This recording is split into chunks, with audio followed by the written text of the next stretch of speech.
24 से 29 नवंबर की ये यात्रा मुख्यमंत्री जी की रहेगी।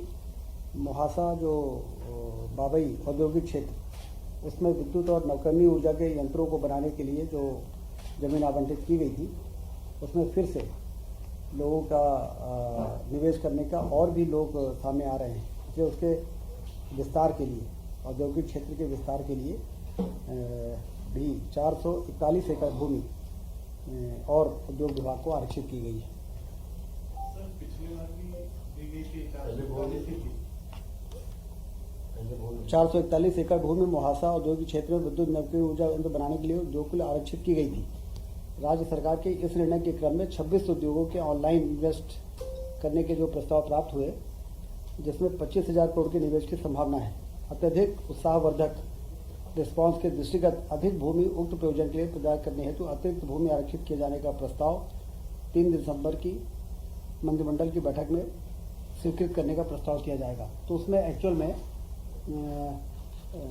कितनी और जमीन आरक्षित होगी वो फिगर सामने आएगा।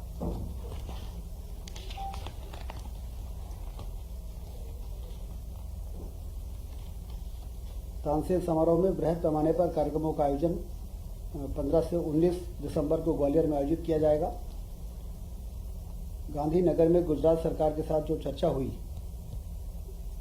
उसमें सीएम डैशबोर्ड, गिफ्ट सिटी तथा रिवर साइड डेवलपमेंट का अवलोकन किया गया है। गुजरात की बेस्ट प्रैक्टिसेस को मध्य प्रदेश अपनाएगा। ऊर्जा दक्षता एवं नई तकनीकों को समझने में ऊर्जा विभाग IIT तथा IIM से MOU करेगा।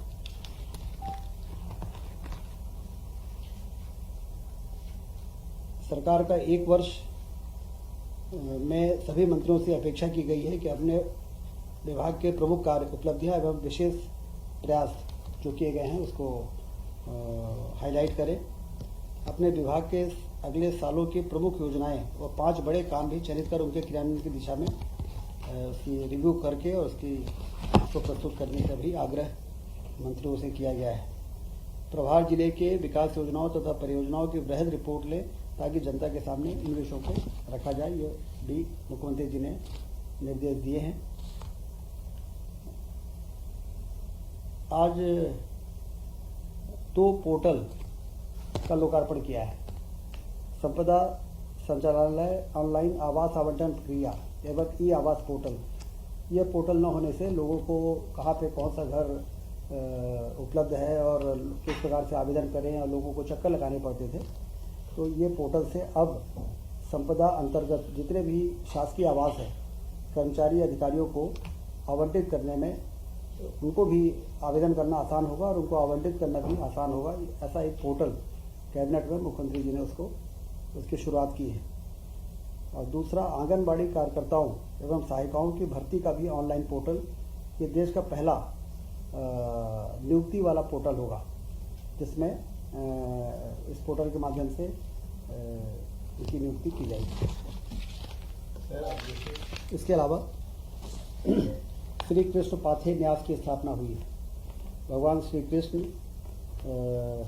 अपने उनकी जीवन गाथा और वो उनका पद कहाँ कहाँ पड़ा है, उस सब जगहों को नोटिफाई करना और वहाँ पर लोगों को एक वहाँ पर आने जाने के लिए स्थिति निर्मित करना, इसके लिए एक न्यास का गठन किया गया, जिसका नाम दिया गया है श्री कृष्ण पाथेय न्यास।